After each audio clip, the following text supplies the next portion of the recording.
Ok, moi je viens de Beauvais, donc dans l'Oise. Alors j'ai grandi dans une structure familiale où le revenu était plutôt modeste, donc une famille où il y avait énormément d'amour, mais par contre il n'y avait pas du tout d'argent, et où un milieu où la culture de l'investissement n'était pas du tout présente.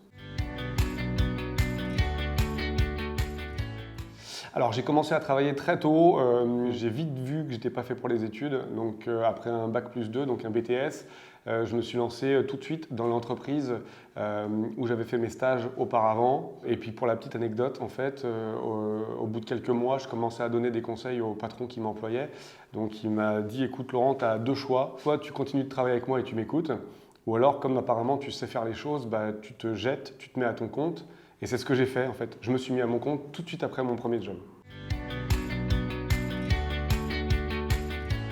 Ah, ça c'est une super question en fait, c'était à l'intérieur de moi, je ne sais pas comment l'expliquer, c'était dans mes tripes, c'est-à-dire que je savais qu'il fallait que j'investisse, j'ai toujours eu pour habitude de faire en sorte que mon lendemain soit meilleur que le jour que je suis en train de vivre. Et pour ça, tous les jours où je me levais, je me disais que l'immobilier pouvait faire en sorte que le temps travaille pour moi. Et ma mission, c'était vraiment d'inverser le cycle et de ne pas courir après l'argent, mais que ce soit vraiment l'argent qui court après moi. Donc l'idée d'investir en immobilier, ça s'est proposé par le fait. J'ai commencé à investir, j'ai commencé à acheter un bien, puis deux, puis trois, puis ça s'est enchaîné et très vite, j'ai vu que c'était fait pour moi. Donc j'ai pas eu de déclic à l'instant T, mais je sais pas comment l'expliquer. C'était en moi, j'ai fait qu'écouter la petite lumière qui était en moi et ça s'est enchaîné. Ensuite, on connaît la suite. Effectivement, j'étais inspiré par des personnes, le peu que je connaissais, puisqu'à l'époque, j'ai commencé en 2001, il n'y avait pas YouTube, il n'y avait pas Instagram, il n'y avait pas Facebook, donc on voyait ce qu'on voyait à la télé. J'ai été très inspiré par Bernard Tapie. C'était quelqu'un qui, je regardais 3 minutes de Bernard Tapie et j'avais envie d'aller dans la rue et d'acheter un immeuble ou de négocier. C'est quelqu'un qui m'a vraiment impressionné par cette qualité d'optimisme et cette force de pouvoir vendre quelque chose qu'on n'a pas besoin d'acheter. Et je me suis passionné par ça. Donc ça a été Bernard Tapie en numéro 1. En numéro 2, Nicolas Sarkozy. C'est quelqu'un avec qui, pareil, j'ai trouvé un aplomb qui était vraiment phénoménal, sur lequel j'avais envie de m'identifier.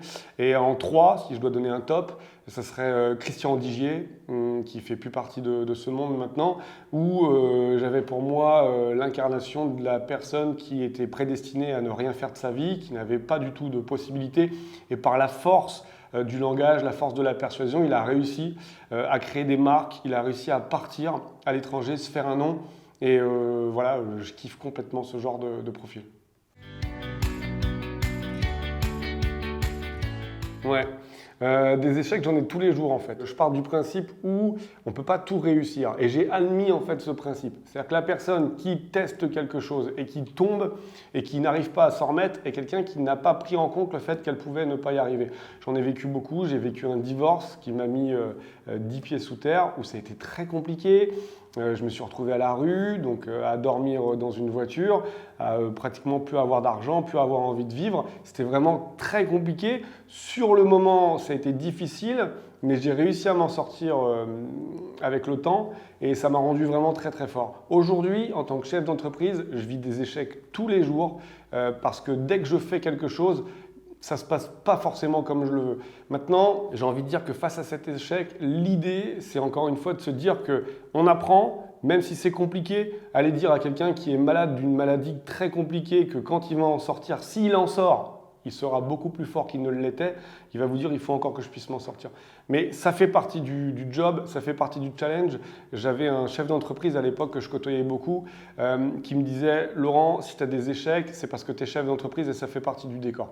Aujourd'hui, j'ai acquis le fait que ça puisse faire partie du décor. Quelqu'un qui n'a pas d'échec et quelqu'un qui n'a rien vécu.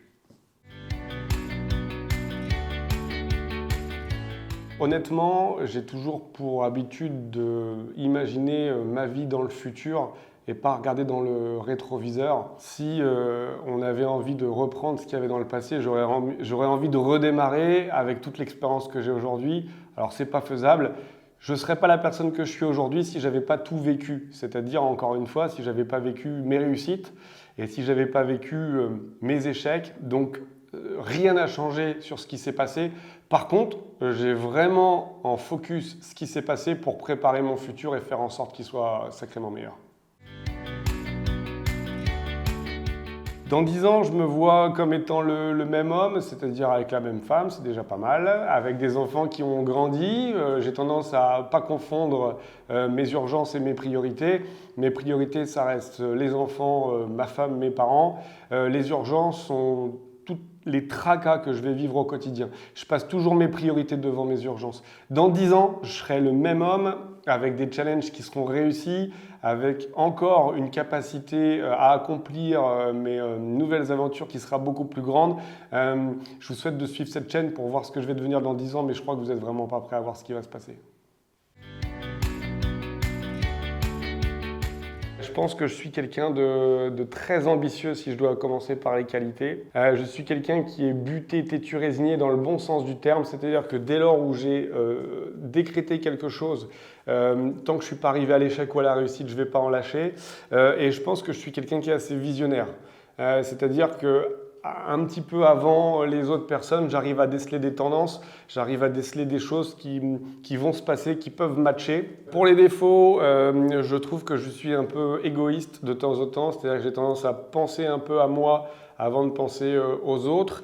Je suis un petit peu tête brûlée en deuxième défaut, c'est-à-dire que le côté ambition fait que de temps en temps, on doit sauter dans la piscine et on ne regarde pas s'il y a de l'eau. Alors le carrelage, ça peut faire mal. Et le troisième défaut, j'ai tendance à être un petit peu pressé que les résultats arrivent et donc ne pas être patient. Mais c'est la qualité que je retrouve chez ma femme, du coup j'arrive à la corriger facilement. Tous les chantiers sont compliqués de mon point de vue, c'est-à-dire que la personne qui me dirait aujourd'hui « fais de l'immobilier, tu trouves un bien, tu le négocies, tu vas à la banque et après tu prends du cash », j'y ai cru à un moment donné et en fait on se rend compte que par nature rien n'est facile et tout est compliqué. Dès lors où la santé n'est pas touchée, pour moi tout est surmontable. Maintenant, effectivement, avec ce qu'on a vécu, c'est-à-dire la période de Covid, on a dû fermer un chantier pendant plus de 6 mois, rendant les travaux impossibles. Derrière, on a une réalité économique avec des charges bancaires qui tombent. Et je pense que le fait de fermer un chantier et d'avoir derrière une pression au niveau du calendrier pour finir les travaux, c'est quelque chose qui peut être un peu compliqué. Je dirais que ça, c'est un de mes moins bons souvenirs.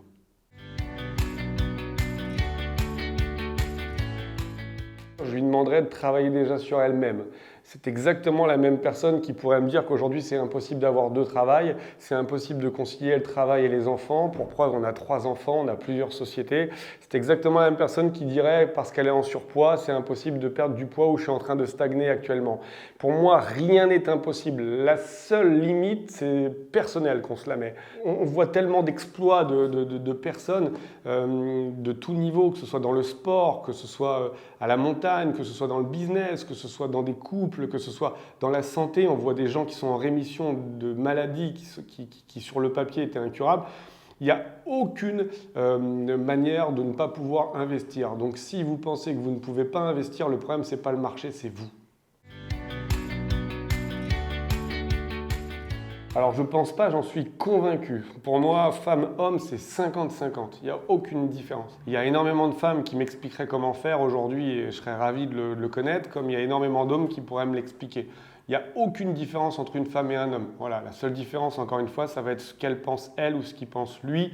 Donc pour moi, une femme a autant sa place dans l'investissement immobilier qu'un homme. J'ai même tendance à dire que je prends beaucoup plus de plaisir à travailler avec les femmes qu'avec les hommes.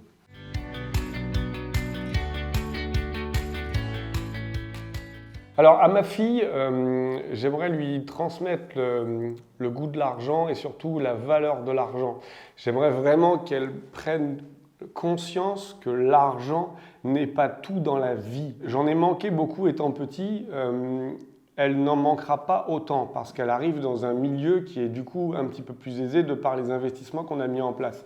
Maintenant, je ne voudrais pas qu'elle pense que c'est facile d'avoir de l'argent parce qu'aujourd'hui, elle ne manque de rien matériellement parlant, mais j'aimerais surtout qu'elle puisse en avoir follement envie parce que qu'est-ce que ça change la vie entre le moment où vous avez de l'argent et vous n'en avez pas. Alors toutes les personnes qui me suivent aujourd'hui, j'aimerais qu'ils pensent simplement une chose. C'est qu'on a tous le feu sacré en nous. Et que la différence entre quelqu'un qui réussit et quelqu'un qui rate, c'est simplement qu'il y a une personne qui a pris conscience qu'elle avait le feu sacré en elle et qu'elle l'a mis en application et que l'autre attend. Elle a ce côté spectateur et non acteur de la vie. Donc une chose, vraiment, prenez conscience du potentiel que vous avez, foutez-vous du regard extérieur, donnez-vous toutes les capacités, foncez, vous verrez, vous ne le regretterez pas.